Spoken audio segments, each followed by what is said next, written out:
দেখো ভাই, আমরা বাঙালি, আর বাঙালি যদি ছোট মাছ না খায় তাহলে বাঙালিয়ানাই বৃথা। হ্যালো, আসসালামু আলাইকুম। কেমন আছো আপু ভাইয়েরা? আশা করি সবাই অনেক বেশি ভালো আছো, আলহামদুলিল্লাহ। এখন তোমরাও তো আমাকে জিজ্ঞাসা করো, আপু তুমি কেমন আছো? আমিও ভালো আছি, আলহামদুলিল্লাহ। আজকে তোমাদের জন্য একটা ছোট মাছের রেসিপি নিয়ে আসলাম, আর ছোট মাছটা হচ্ছে ছোট চান্দা মাছ। মাঝখানে আমি কি বলছিলাম জানো রেকর্ডিং করার সময়? ছোট রূপচাঁদা মাছ, কিন্তু পরবর্তীতে শোধরাই নিয়েছি, ভাবলাম তোমাদের সাথে একটু শেয়ার করি। আমি জানি আমার ভাই বোনরা অনেকেই মাছটা খেতে পছন্দ করে, বাট কাটার জন্য খেতে পারে না। তাই আজকে আমি তোমাদের জন্য একটা রেসিপি নিয়ে আসলাম, খুবই মজাদার একটা রেসিপি। মাছগুলোর সাইডগুলো আমি কেটে নিয়েছি কাটার জন্য। তুমি যদি এই মাছগুলো সাইড কাটতে যাও না, বটি দিয়ে তুমি কেটে না কুলা দিতে পারবে না, বুঝছো?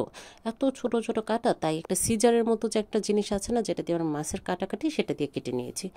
তারপর হচ্ছে হলুদ মরিচ দিয়ে খুব কড়া করে একটু বেশি করে তেল দিয়ে এটাকে ভেজে নেব। ভেজে না নিলে বেশি করে তুমি কিন্তু খেতে পারবে না। এই যে কাটার সাইডগুলো থাকে সেগুলো কিন্তু তোমার খুব কষ্ট দেবে।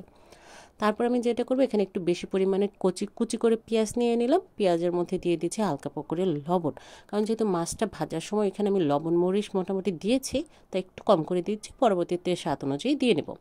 তারপর দিয়ে দিলাম সামান্য পরিমাণ হলুদের গুঁড়ো। তারপর দিয়ে দিচ্ছি মোটামুটি কিছু 1 চামচের মতো মরিচের গুঁড়ো। তারপর আদা বাটা রসুন বাটা একসাথে পেস্ট করে রাখছি আমি, সেটা দিয়ে দিলাম। তারপর এটা ভালো করে নেড়ে চেড়ে তার মধ্যে দিয়ে দেব হালকা করে একটু পানি। এখন পানিটা দেওয়ার পর এটাকে আমি খুব ভালো করে কষিয়ে নেব। আমি তো সবসময় যেটাই বলি, মাংস মাছ যেটাই রান্না করো না কেন, পানিটা দিয়ে খুব ভালো করে একটু কষায় নেওয়ার চেষ্টা করবা। তারপর এটাতে দিয়ে দিব হচ্ছে কাঁচামরিচ। কাঁচামরিচটা আমি একটু ছোট ছোট সাইজ করে কেটেছি, আর এবং দিয়ে দিব কিছু টমেটো। টমেটোটা দেওয়ার কারণে তোমার তরকারিটা হচ্ছে অনেকটা গ্রেভি চলে আসবে, আর খেতেও মজা লাগবে।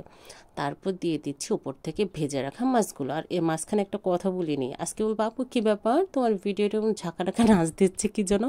ভাই, যেদিন আমি ভিডিওটা করছি না, ওই দিন আমার স্ট্যান্ডটা উপর থেকে ভেঙে গেছে। আমার এত খারাপ লাগছিল, তারপর হাতে রেখে রেখে করেই ফেলছি, যে এত সুন্দর করে যখন প্রিপারেশন নিয়েই ফেলছি লং ভিডিও করে ফেলছি, যা হওয়ার হবে। তো মাছগুলো দিয়ে নাড়াচাড়া দিয়ে তারপর পানি দিয়ে ঢেকে দিলাম। ঢেকে দেওয়ার পর কিছুক্ষণ পর আবার চলে আসবো। এই তো আবার কিছুক্ষণ পর চলে আসলাম, মোটামুটি হচ্ছে পানিটা বলক চলে আসছে।